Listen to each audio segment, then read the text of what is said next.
Tell me about the choice of that song. At that time, I had already made 5 albums with Johnny. This was on the 6th album. And we were always looking for songs. He would write 1 or 2 songs typically on an album, and then the rest would be covers. And what I came to realize was the things that worked best, the key was the lyrics. And that if the lyrics were right, it didn't really matter what genre the music was or where it came from. I remember one of the early ones, we did a Soundgarden song, I was going to play that. Rusty Cage. And that was one of the first ones where Johnny, I remember sending him the Chris Cornell version, the Soundgarden version, and he listened to it and he's like, what are you thinking? Like, I can't sing that. It's very faithful, actually. Yeah. Minus the really dissonant chord that's in there. Yeah. It's very faithful to the original. The sound, like in Trent's version, this beautiful song is buried in this sound. Yeah. And that's what he was going for. And it's beautiful. It closes a magnificent album. Yeah. But when I played that for Johnny, he didn't hear the song. Were you there when you played it for him in person? I sent him a CD, a burned CD of probably 25 potential songs, and that was number 1. I remember and then when he called me back, he didn't respond to that one. He responded maybe to a couple of others. And then the next CD I sent him, it was number 1 again. It's one of the only songs that I probably sent him 3 times in these compilations I would send of songs to consider. And he never responded. And then finally, I said, "There's that song that I sent you," and he's like, "Yeah, I don't hear it at all." And then I think I might have done a demo. I think I was in the studio with Smokey Hormel working on something else, and I had Smokey play the acoustic part, and I might have sang the vocal myself, just as a demo of more like what the Johnny version would be like. Yeah. And I said, it can sound like this. Yeah. Just read the lyrics. Yeah, yeah. And I think that was what convinced me. He's like, okay, I'll only do it when we're together. Because sometimes I would send songs and he would have musicians in Nashville. He was too ill to travel. And we would get together on occasion, but we were working a lot at that time because he wasn't able to tour, he wasn't able to travel. He could only sing when he could sing. So he would try singing every day, but he couldn't sing a lot of days. Yeah. So we couldn't be in the same room. I would be there forever and very little would get done. And he was also really down on himself when he couldn't do it. So it would be frustrating. So we set it up where he could work at his house. Musicians would show up every day. They would record every day. And if they would get anything, that would be the basis that we would start with to work from. But this was when he said he didn't want to do that way. He wanted to do this one when we were together. And he was planning on coming to California. It might have been the last time he came to California. And we recorded it together with the band and everything. And I remember the build-up at the end of the song. I had all these different instruments in my studio, and Benmont was the keyboard player. Mm-hmm. In each spot where it keeps developing, we would try every keyboard in the room, just see what sounds good. And so try that one, the Conn organ. No, that's not it. Let's try this one. Try the bass key, the best pedals. What does that do? And just like trying to find this.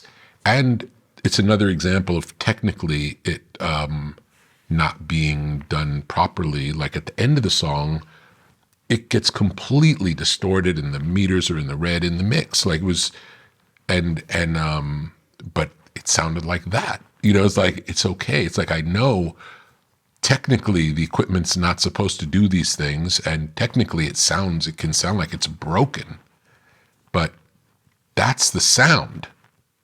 That's what it is. That's where the emotion is. Right. So it's okay.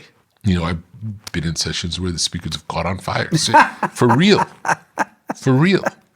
Then you have something. I'd like to take a second to talk to you about this channel. This is actually Rick Beato 2. I've had it since the beginning of my main channel, and many of you are not subscribed. As a matter of fact, 87% of the people that watch this channel regularly are not subscribed. So I encourage you to hit the subscribe button on this channel and on my main channel. This will help me get even more of my dream guests and help continue to grow both channels. Thank you. Well, it's interesting. At least, something happened. Speaking of Rusty Cage, That sounds like a Johnny Cash song. Yeah. I forgot that the band came in the second half. I didn't remember that. It was cool. Good surprise. When he gets to the bridge and he does the spoken word, it's so Johnny Cash. Yeah. He heard that and he's thinking, what are you thinking? What are you thinking? Have you ever heard how I sound? Have you ever heard me sing? Have you ever heard any of the music I've ever made over 50 years? And yet you guys made it a Johnny Cash song. We did. I love Rusty Cage. It's one of my favorite Soundgarden songs. And I remember when I heard Johnny's version, I thought, that's amazing. I mean, it was so great. That whole second album, Tom Petty and the Heartbreakers were the band. And the way it started was Tom was going through a divorce and kind of in a weird place, and he loves to play bass, and he loves Johnny Cash. Okay. And I said, I'm making an album with Johnny Cash. You want to play bass? He's like, absolutely. Tom playing bass. Yeah. Okay. And then I asked Mike if he would come and play, and then it ended up being all of the Heartbreakers, but we had it set up where anyone could pick up any instrument and play it. But for the most part, I mean, Tom did play some. He might have played some guitar, might have played some piano, but for the most part wanted to play bass just because it was fun for him. And everyone else just picked up whatever was interesting. And sometimes even we would do one take. It's like, oh, let me switch from guitar to piano and see what that sounds like. And it was really a fun session. Johnny, at the time when you first started working with him, I've heard you talk about this, that he was playing the kind of clubs like dinner clubs or something like that. Dinner theater. It was kind of like where Aerosmith was at the time. He'd been dropped from 2 labels. He probably hadn't had a popular record in 25 years. Yeah.